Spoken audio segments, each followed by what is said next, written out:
Assalamualaikum warahmatullahi wabarakatuh.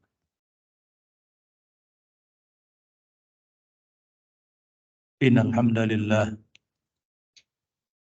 nahmaduhu ta'ala wa nasta'inuhu wa nastaghfiruh wa na'udzu billahi min shururi anfusina wa min sayyiati a'malina.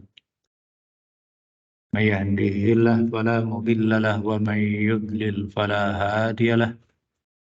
Asyhadu an la ilaha illallah wahdahu la syarika lahu wa asyhadu anna Muhammadan 'abduhu wa rasuluhu la nabiyya ba'dahu. Salawatu Rabbi wa salamuhu ala nabiyyina Muhammadin wa ala alihi wa sahbihi salaman tasliman katsira wa ba'd. Ma'asyiral muslimin ibadallah, kembali kita membaca Ushulul Thalasah karya dari Syekhul Islam Al-Mujaddid Muhammad ibn Abdul Wahhab ibn Sulaiman At-Tamimi An-Najdi rahimahullah ta'ala. Dan kita masih membaca penjelasan dari Syekh Fauzan tatkala beliau hafizallahu ta'ala memberikan penjelasan dalam risalahnya tentang makna syahadat. Sudah kita ketahui bahwa yang dimaksud dengan makna syahadat sebagaimana yang kita nukilkan dari ucapan Syekh Muhammad At-Tamimi rahimahullah ta'ala bahwa seseorang yang bersyahadat pasti padanya ta'atuhu fima amar, mentaati apa yang Allah perintah, yang diperintahkan oleh nabinya, wa tasdiquhu fima akhbar, serta membenarkan segala berita yang datang darinya. Dan yang ketiga yang insya Allah akan kita baca adalah wajsinabu ma anhu naha wa jazar, menjauhi apa yang dilarangnya dan yang dibencinya. Maka ma'asyiral muslimin ibadallah, kata Syekh Fauzan bahwa menjauhi dari apa-apa yang dilarang dan yang tidak disukai oleh Nabi kita Muhammad SAW, yang dibencinya adalah menjauhi manahaka anhu ar-Rasul sallallahu alaihi wasallam, menjauhi apa-apa yang dilarang untukmu dari apa yang telah dilarang oleh Nabi kita Muhammad sallallahu alaihi wasallam, apakah dalam bentuk ucapan, perbuatan, maupun sifat-sifat yang demikian banyak. Ini penting karena tidak mungkin seseorang yang dimana dia mempersaksikan bahwa Nabi kita Muhammad alaihi wasallam adalah Rasulullah, namun ternyata dia tidak menjauhi apa yang dilarang. Menjauhi apa yang dilarang oleh Rasul sallallahu alaihi wasallam, maka tidak boleh kita bahkan menabrakannya dengan ucapan-ucapan manusia yang lain. Dibandingkan, ya, dibanding-bandingkan. Memang betul itu larangan dari Rasulullah, tapi mulai, bukankah fulan, bukankah orang alim ini, bukankah orang alim itu melakukan demikian dan demikian? Lihat, sudah berkali-kali saya ingatkan di majelis ini dan juga di beberapa tempat yang lain, tidak bolehnya kita menabrakan ucapan Nabi dengan ucapan siapapun. Barakallahu fiikum. Tidak pantas kita menabrakan ucapan Rasulullah SAW, bahkan dengan seorang alim siapapun yang ada di muka bumi. Tidak boleh. Maka ketika datang larangan dari Nabi kita Muhammad SAW, maka seorang muslim yang mempersaksikan bahwa beliau adalah utusan Allah, maka dia tidak melakukan hal-hal yang seperti itu.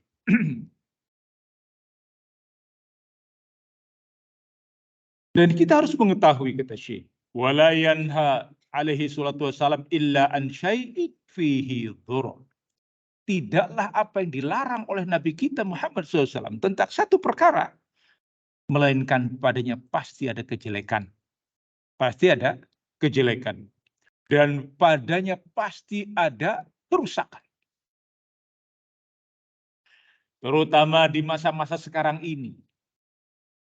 yang banyak diterabas oleh manusia berbicara tentang marwahnya pemerintah, kedudukannya pemerintah. Masya Allah. Kita melihat ditampakkan kebencian itu baik di mimbar-mimbar bebas, dalam bentuk protes-protes. Padahal sesuatu yang Rasulullah SAW melarangnya untuk melakukan seperti itu. Ini adalah perkara yang nggak populer. Karena semua orang ingin menyuarakan. Zalim pemerintah, zalim. Maaf, bukan hanya sekedar ini akal-akalannya Ustadz saja atau hanya sekedar untuk bikin sensasi. Tidak. Saya mendapatkan pertanyaan-pertanyaan seperti itu di taklim-taklim. Ketika dibuka forum tanya jawab, sampai macam bertanya. Lebih zalim mana pemerintahan sekarang? Subhanallah. Gak tahu bagaimana pemerintahan yang dulu yang digambarkan oleh Rasul SAW. Yang para sahabat pernah menyaksikannya. Itu jauh lebih jahat, lebih zalim, lebih mengerikan. Tidak sedikit para sahabat yang digantung oleh pemerintahan zalim saat itu. Tidak sedikit para ulama. Lihat, dari masa ke masa. Itu sesuatu yang sudah diberitakan dan digambarkan. Maka Rasulullah SAW mengingatkan untuk tidak melakukan seperti itu. Yang ada adalah perintah wasma' wa tuti, untuk tetap patuh dan taat. Dengar dan taat.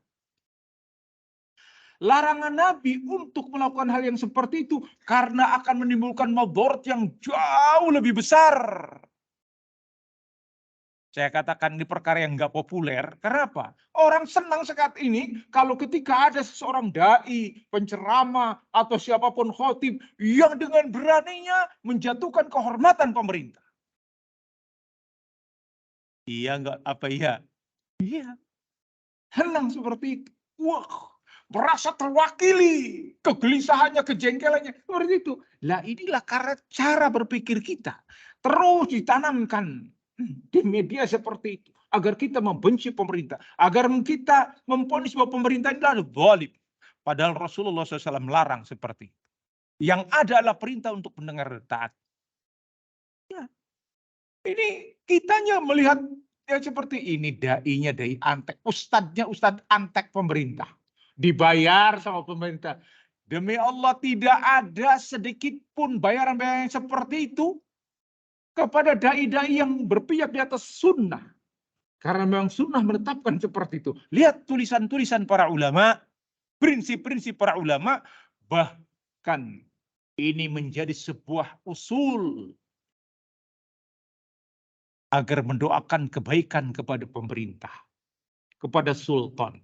Ini kan sebagaimana dinisbatkan kepada Imam Ahmad, kepada Imam Abdullah Mubarak, imam yang lainnya. Senantiasa seperti lau indi mustajabun, doaun mustajab, dakwatun mustajab. Kalau sekiranya aku memiliki doa yang dipastikan terkabulnya doa tersebut, aku akan berdoa untuk sultan, untuk kebaikan pemerintah. Murid-muridnya bertanya, ya Imam, kenapa untuk dirimu sendiri, tidak untuk dirimu sendiri? Kebaikan itu.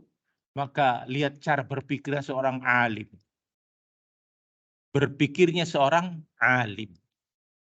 Kalau kebaikan itu dirasakan oleh diriku sendiri, maka yang akan nikmati yang merasakannya diriku. Tapi kalau kebaikan itu ada pada sultan, pada ulatul umur, pada yang memegang urusan, niscaya akan dirasakan kebaikan itu oleh seluruh rakyatnya. Jadi cara berpikir kita yang sempit beda dengan berpikirnya para ulama. Dalam banyak hal, ma'asyal muslimin ibadallah, seperti itu. Maka lihat, kondisi yang seperti itu terjadi pada para imam. Terutama imam ahlus sunnah, Imam Ahmad, yang merasakan sendiri bagaimana hanya keyakinannya bahwa Al-Quran kalamullah. Sedangkan asas tunggal saat ini adalah Al-Quran itu makhluk. Barang siapa yang menyatakan Al-Quran bukan makhluk, maka dia harus berhadapan dengan hukum. maka mereka banyak yang diseret, yang dipenjara. Sebagian mereka kemudian mengkamuflase dengan berbagai alasan yang ada.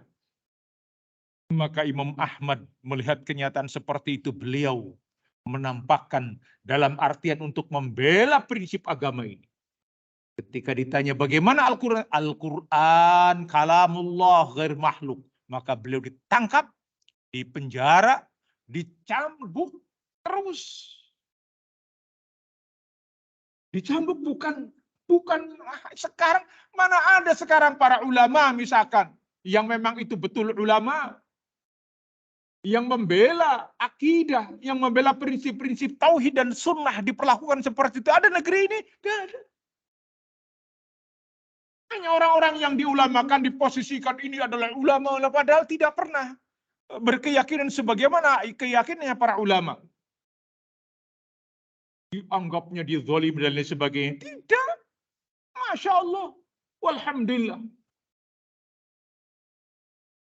Orang belajar tentang tauhid, difasilitasi, diberikan kebebasan. Belajar tentang sunnah pun demikian, difasilitasi, diberikan kebebasan. Menjalankan apa yang menjadi prinsip-prinsip tauhidullah, orang diberikan kebebasan. Tidak dipaksa untuk melakukan kesyirikan. Alhamdulillah, nyata seperti itu kan. Orang menjalankan sunnah, syiar-syiar sunnah, dibiarkan, dibolehkan. Kurang apa? Maka ketika ada kekeliruan-kekeliruan yang terjadi pada pemerintahnya, tidak ada satupun pemerintah yang sempurna di muka bumi ini. Pasti akan ada kekurangan dan kesalahannya. Pasti itu. Namun kekurangan dan kesalahannya itu tidak menjadi alasan buat kita untuk mendurhakainya, tidak mentaati perkara-perkara yang baik. Camkan di antara prinsip Ahlus Sunnah yang kita memuliakannya adalah seseorang memuliakan wulatul umur. Dan itu yang diperintahkan oleh Nabi. Dan dilarang kita untuk menjatuhkan kehormatan pemerintah. Itu prinsip. Maka di saat ada seorang alim, misalkan, dianggapnya alim, kemudian memerintahkan manusia atau membolehkan. Dianya tidak melakukan, tapi membolehkan. Membolehkan untuk apa? Memberontak. Membolehkan untuk apa? Mencela pemerintah di mimbar. Membolehkan untuk apa? Untuk menjatuhkan kehormatannya. Maka orang seperti ini marju. Ditinggalkan pendapat-pendapatnya, bahkan para ulama menjauhinya. Seperti yang terjadi pada Al-Hasan bin Hayy.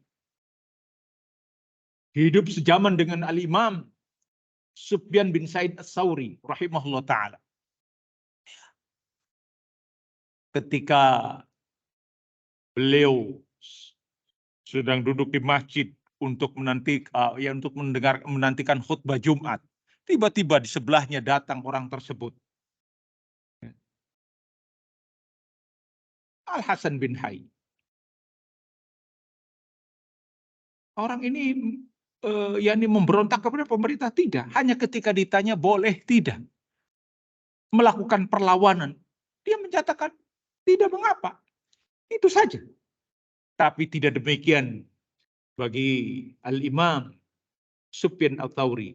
Beliau ambil sendalnya kemudian pindah ke tempat yang lain serta menyatakan naudzubillahi min khusyu'in nifaq, karena orang ini dalam keadaan sholat dengan tenangnya, seakan-akan penuh rasa takut, kehusyuannya.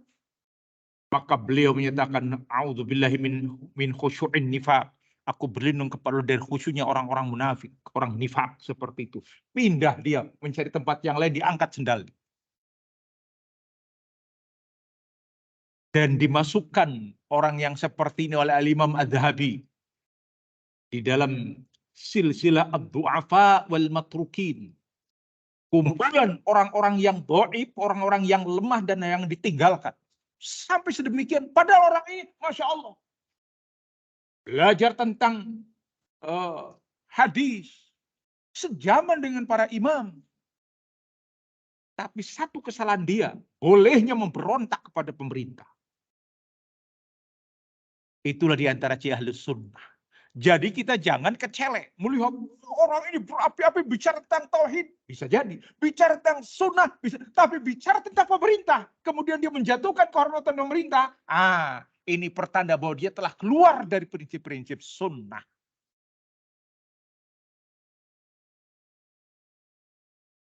Jangan kemudian orang yang dikatakan keluar dari prinsip-prinsip sunnah itu karena dia tidak berjalan dengan ustadz-ustadz kami. Tidak bareng.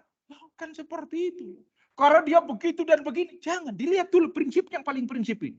Selama dia menjalankan tauhid, menjalankan sunnah, berjalan di atas prinsip yang telah kita ketahui sebagai bagian dari prinsip Ahlus Sunnah, maka mereka adalah saudara kita yang harus kita cintai, yang harus kita doakan kebaikan pada mereka. Tapi begitu nampak, subhanallah, di masa fitnah seperti ini, dia bicara tentang pemerintah, ya, bicara tentang kejelekannya, maka hati-hati ma'asyiral muslimin ibadah. Kenapa? Karena Rasulullah SAW mengingatkan bahwa segala sesuatu yang telah dilarang oleh beliau pasti padanya ada kerusakan dan kejelekan.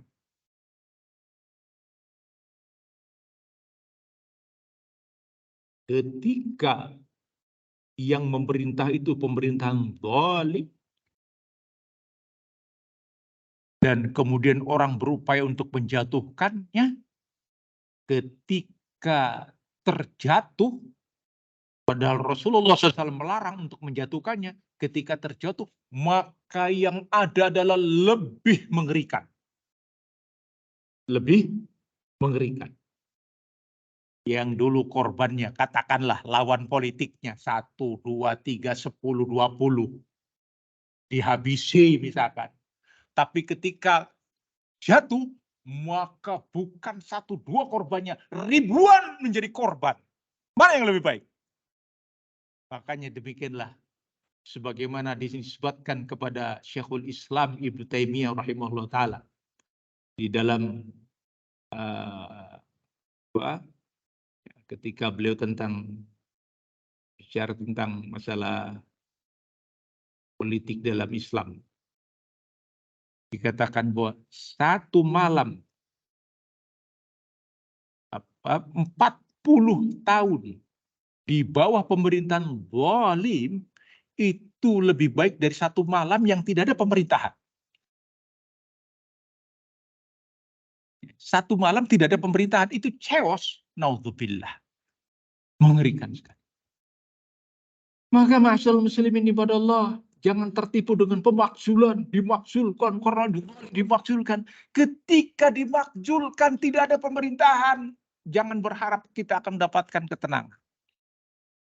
Yang ada adalah sesuatu yang sangat mengerikan. Mungkin ketika pemerintahan zalim itu berkuasa, ya, 10, 20 orang, 100 mungkin 200 orang, ya, dijadikan tumbal istilahnya sih, meregang karena kezalimannya. Tapi begitu dia tumbang dan tidak lagi yang berkuasa, bukan 1, 2 ribuan yang menjadi korban. Mana yang lebih jelek? Jelas yang seperti lebih jelek. Maka berpikirlah secara jernih, ma'asyiral muslimin ibadah. Walaupun dengan teori yang ada ini begini, apalagi kita istilahnya nongkrongnya, maaf, di medsos terus. Benar, akhirnya kita terjatuh. Mengerikan. Jadi, wasma watuti, tetap dengar dan taat. Tetap bersabar. Bersabarlah kalian sampai kalian bertemu dengan aku di telaga. Itu menunjukkan bahwa memang perlu sabar. Apalagi masa-masa sekarang ini. Sesuatu yang telah dilarang oleh Rasulullah SAW. Wala ya'muru illa bisyai'in fihi khairun wa fihi bir. Dan tidaklah Rasulullah SAW memerintahkan satu perkara, melainkan pasti padanya ada kebaikan dan juga ada kebajikan. Masya Allah. Walaupun berat.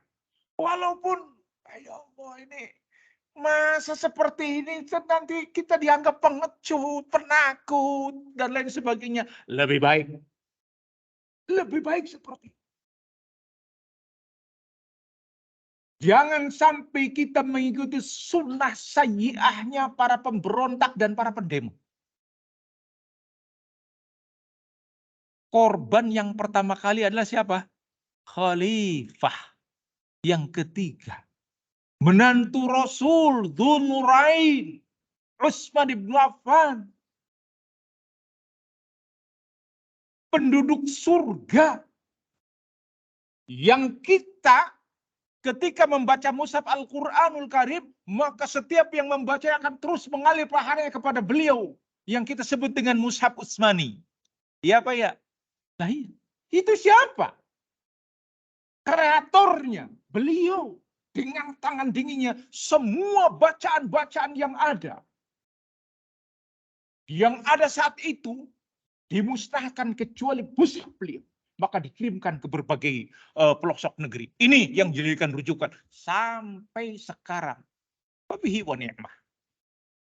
Tapi ternyata tidak dihargai dalam pandangan para pemberontak. Sekarang siapa yang pemerintahnya lebih jempol dari Utsman bin Affan? Nggak bakalan ada. Dan sudah dipersaksikan oleh Rasul, Utsman fil jannah.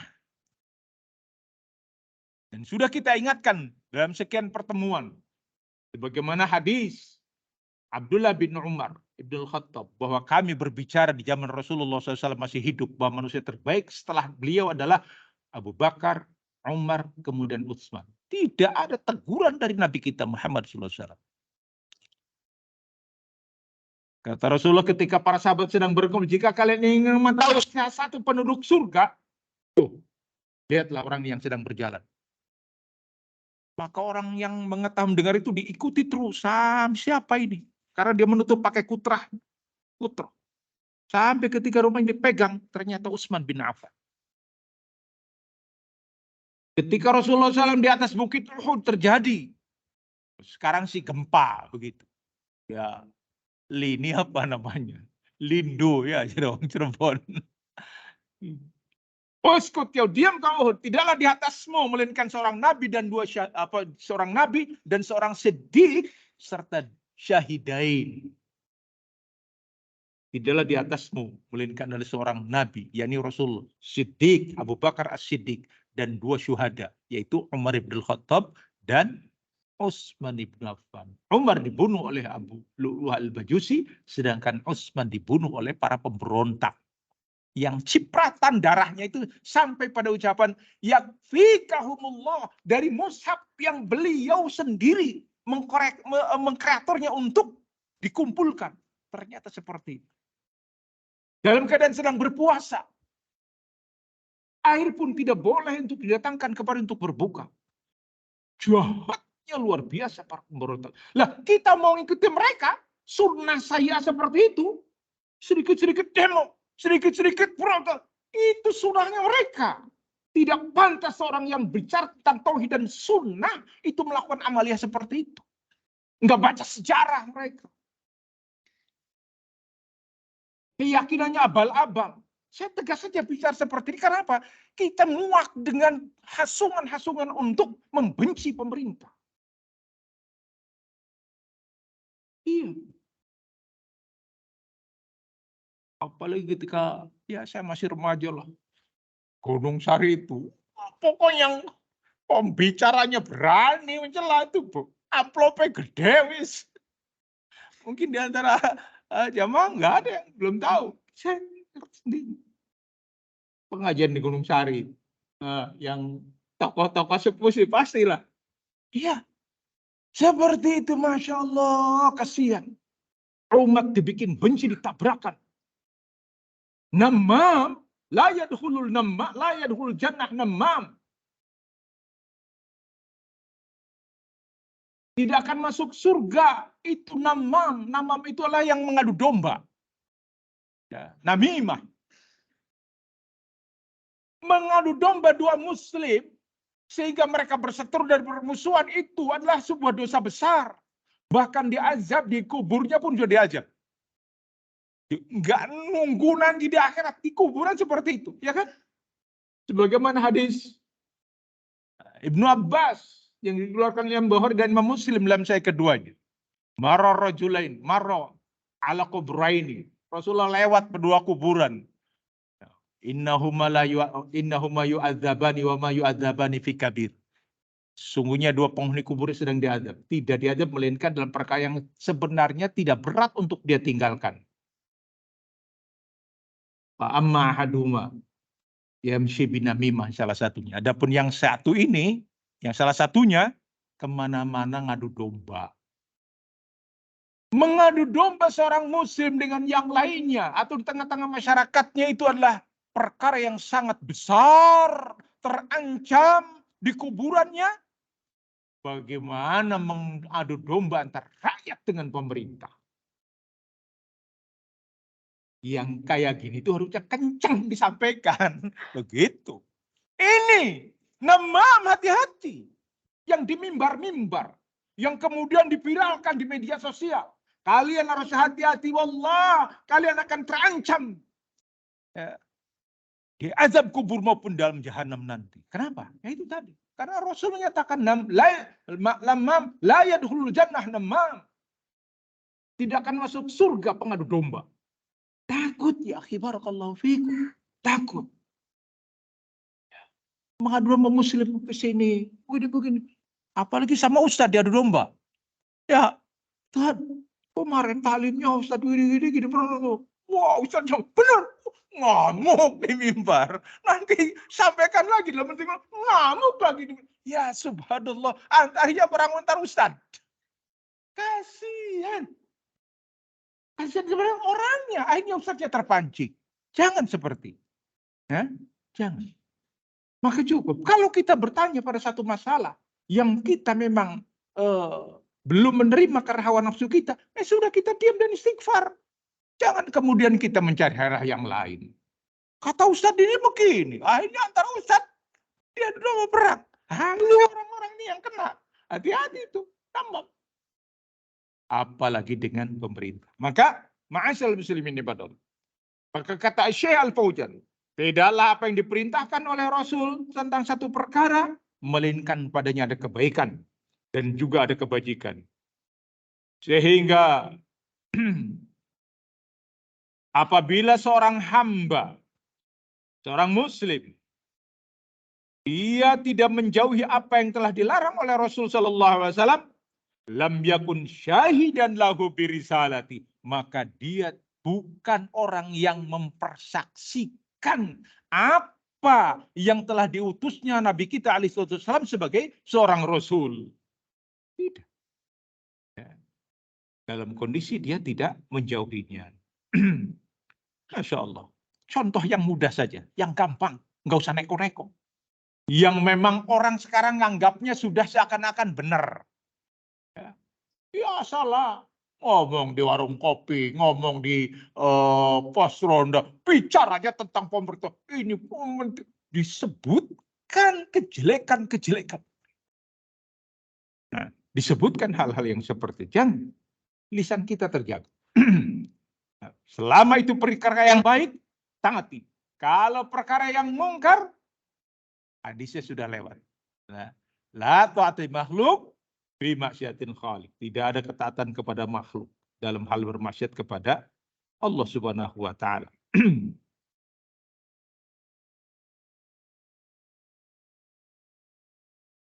Maka apabila kita tidak melakukan seperti itu yang tadi disebutkan, maka kita tidak termasuk orang yang telah bersyahadat kepada risalahnya.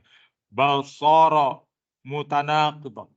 Bahkan nampak pada diri kita mutanaqid. Tanaqud. Tanaqud itu bertentangan. Rasul memerintahkan kepada A, kita malah kepada B. Rasul memerintahkan kita ke barat, kitanya malah ke timur. Rasul memerintahkan kita ke utara, malah kita yang ke selatan. Yang seperti tanaqud. Bertentangan. Kaifa yashhadu annahu Rasulullah sallallahu alaihi wasallam? Bagaimana mungkin ya kita bisa mempersaksikan bahwa Nabi kita Muhammad adalah utusan Allah Subhanahu wa taala karena segala apa yang dilarangnya justru kita melakukannya dan kita tidak menjauhi apa yang telah dilarangnya. Sebagaimana Allah sebutkan dalam Al-Qur'an. Wa ma atakumur rasulu fakhudhuhu wa ma nahakum anhu fantahu.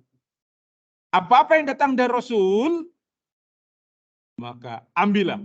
Wa ma nahakum anhu fantahu. Dan apa yang dilarangnya, maka tinggalkanlah, berhentilah. Minta. Demikianlah ma'asyal muslimin ibadallah. Nampak dari persaksian kita seperti apa. Ya, itulah apa yang dimaukan oleh Nabi kita Muhammad SAW. Sebagaimana disebutkan dalam hadis. Hadis yang dikeluarkan oleh Imam Bukhari dan Imam Muslim dalam sahih keduanya dari hadis Abu Hurairah. Idza nahaitukum an syai'in fajtanibu. Apabila datang kepada kalian sesuatu yang dilarang, maka hendaknya kalian tinggal jauhi. Wa idza amartukum bi amrin, dan apabila diperintahkan pada satu urusan, fa'tu minhu mastata'tum, maka hendaknya jalankan sesuai dengan apa yang kalian mampu. Seperti itu. Jangan kemudian kita cari-cari alasan, pembenaran untuk keinginan dan hawa nafsu kita. Ya, itu tadi dengan cara-cara menabrakkan ke sana sini dan lain sebagainya. Yang terakhir, wa alla yu'bad, dan tidaklah beribadah kepada Allah illa bima syara'ahu, kecuali dengan apa yang disyariatkan.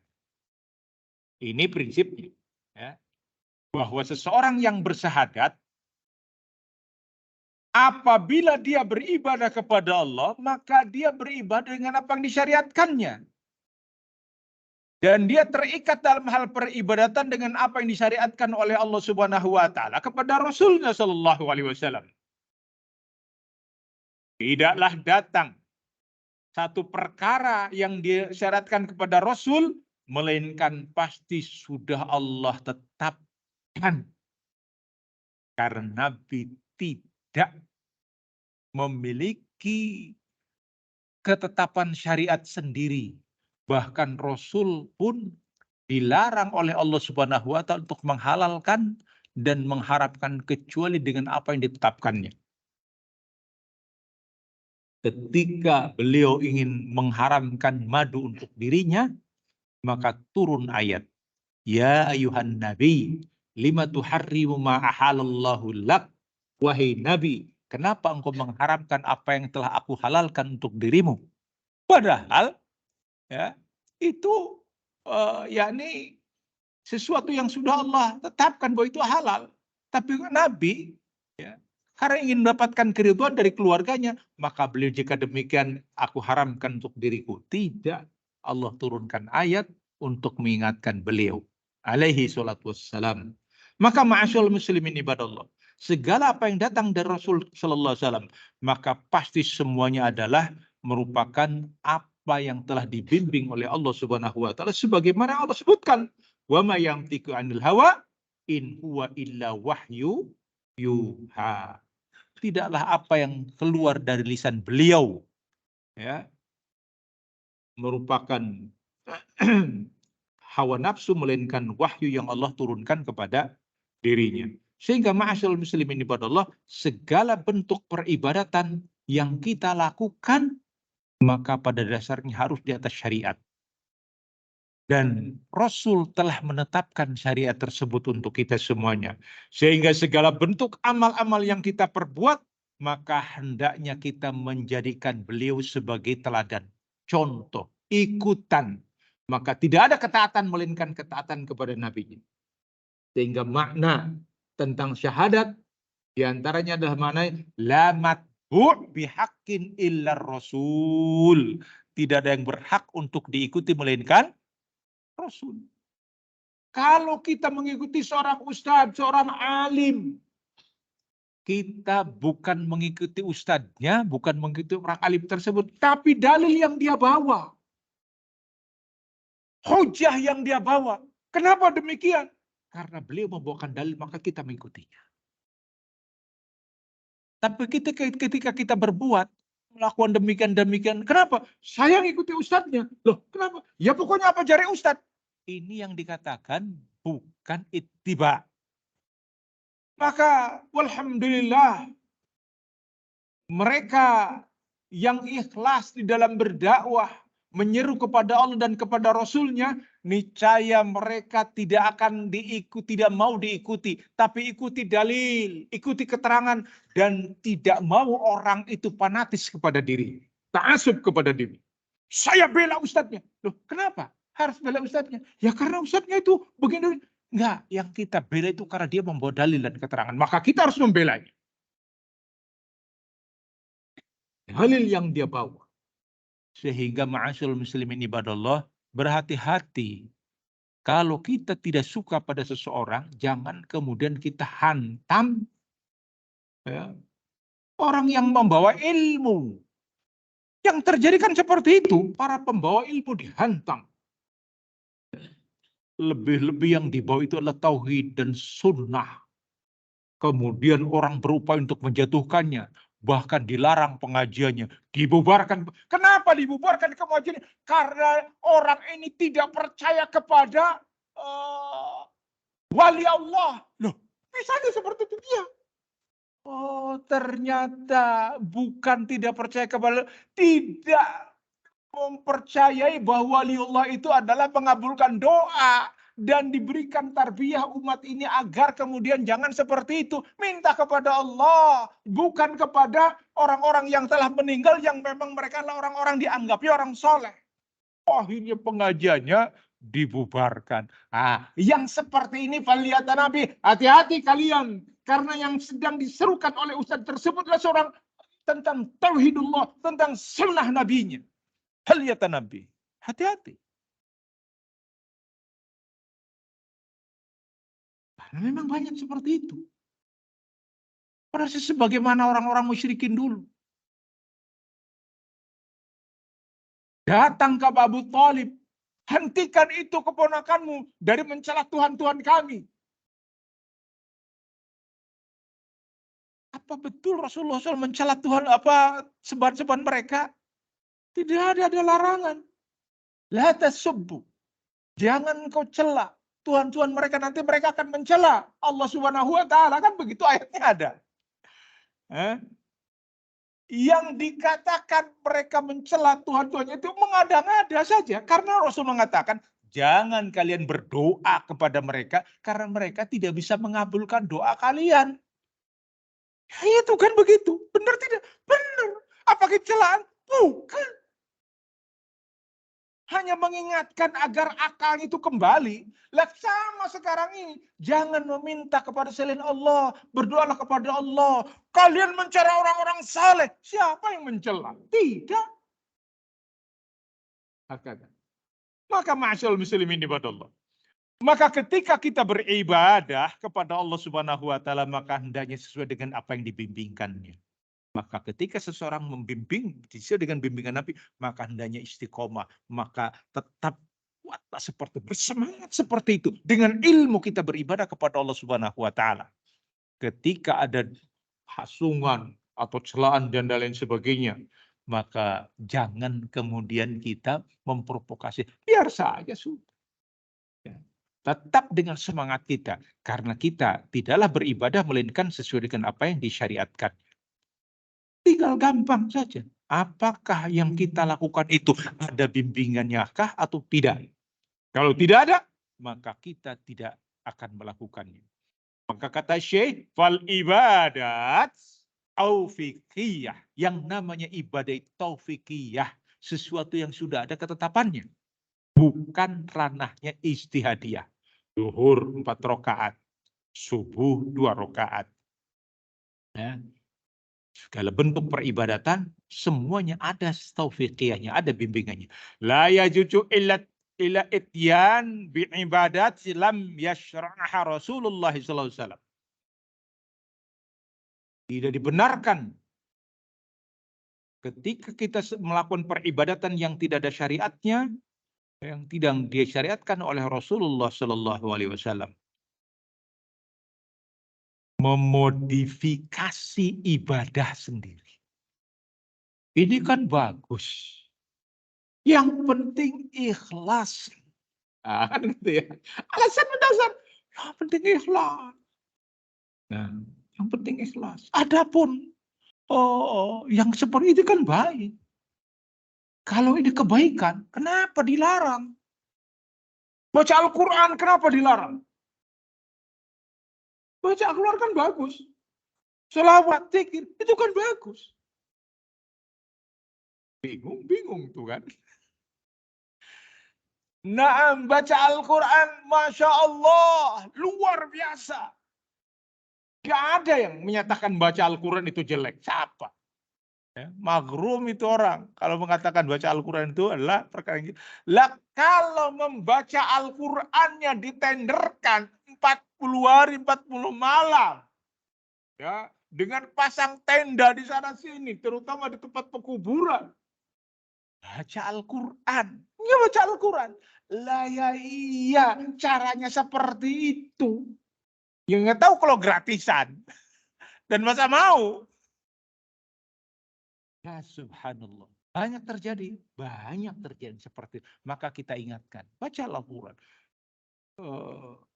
Ramadan yang lalu saya membaca Fadhilul Quran di sini, walaupun belum sempat kelewati tentang bagaimana orang di dalam membaca Al-Quran, tahapan-tahapannya, keikhlasannya, kesungguhannya, dan lain sebagainya. Bukan tempatnya kita menjelaskan di sini.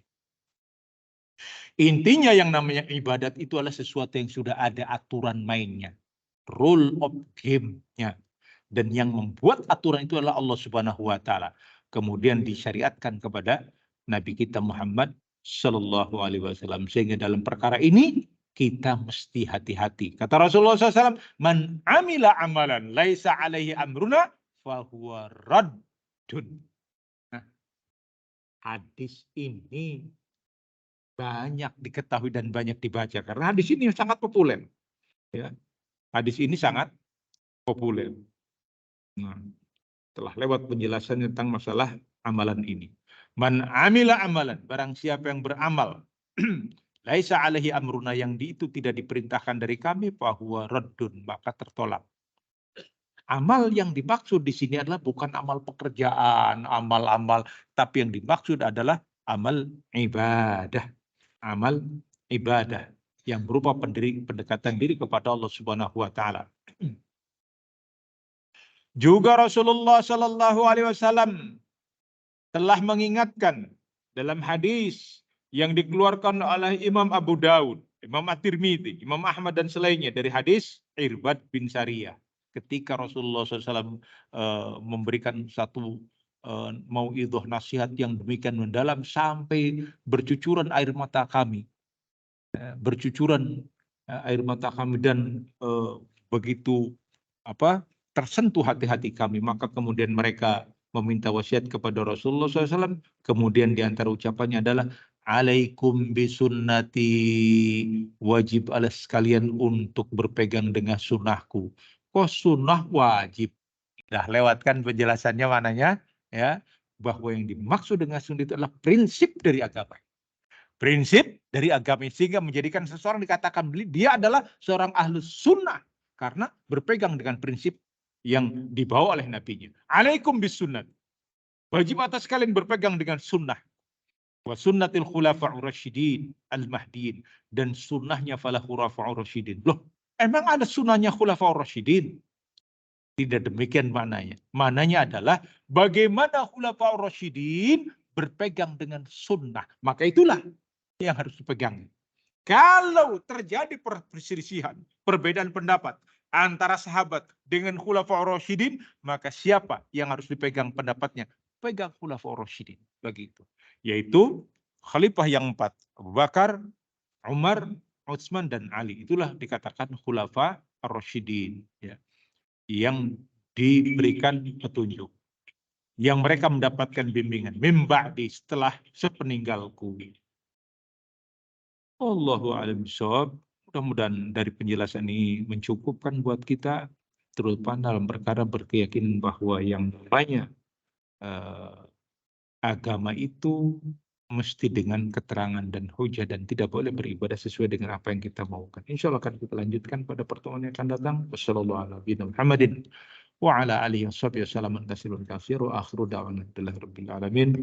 Wassalamualaikum warahmatullahi wabarakatuh.